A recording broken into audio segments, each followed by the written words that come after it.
The Middle East, a region of immense wealth, history, and strategic importance.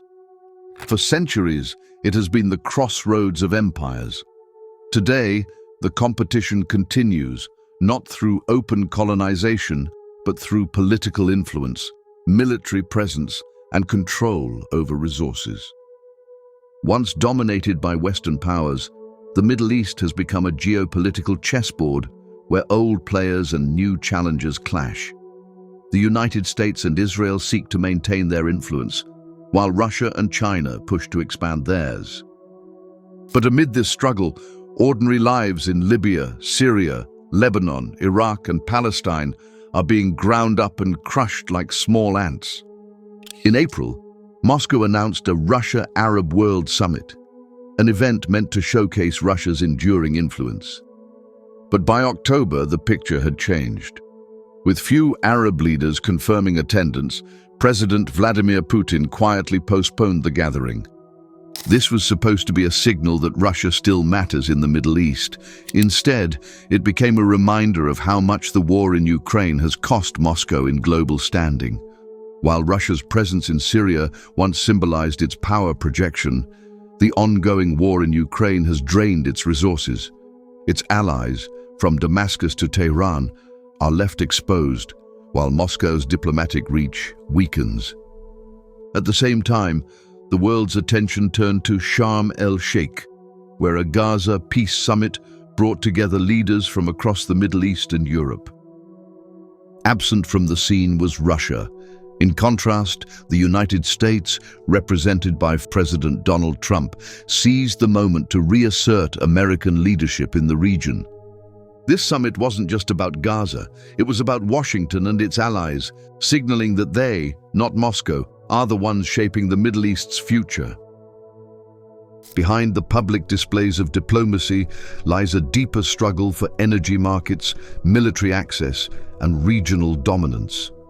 The US has already caused unprecedented bloodshed and chaos in Afghanistan, Iraq, and Iran. Russia has already acted passively by fully contributing to the suffering of Syrians. Neither bloc, whether Washington and its allies or Moscow and Beijing, acts purely out of humanitarian concern. China and Russia have shown concern for Palestinian lives and voiced support for two-state solution. But this shouldn't fool anyone. As this seemingly noble gesture they only did as it was in serving their own interest and was making their non-allies, the US and Israel appear isolated globally.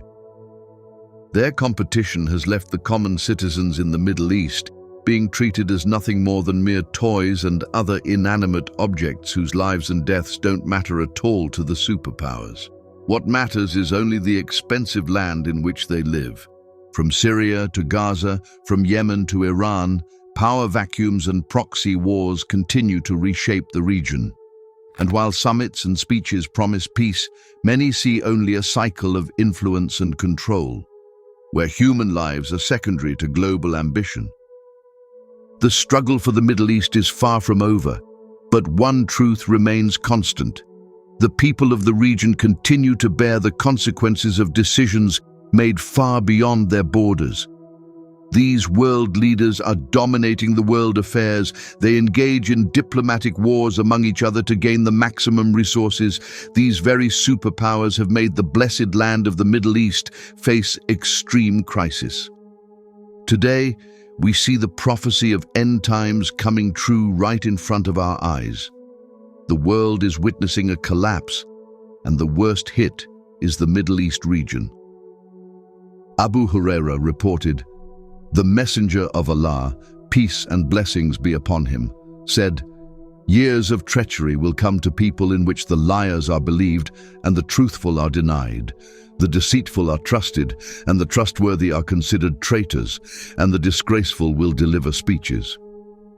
It was said, "Who are the disgraceful?" The Prophet said, "Petty men with authority over the common people." That's all for today. If you found the video informative, please like it and subscribe to the channel. Jazakumallahu khairan.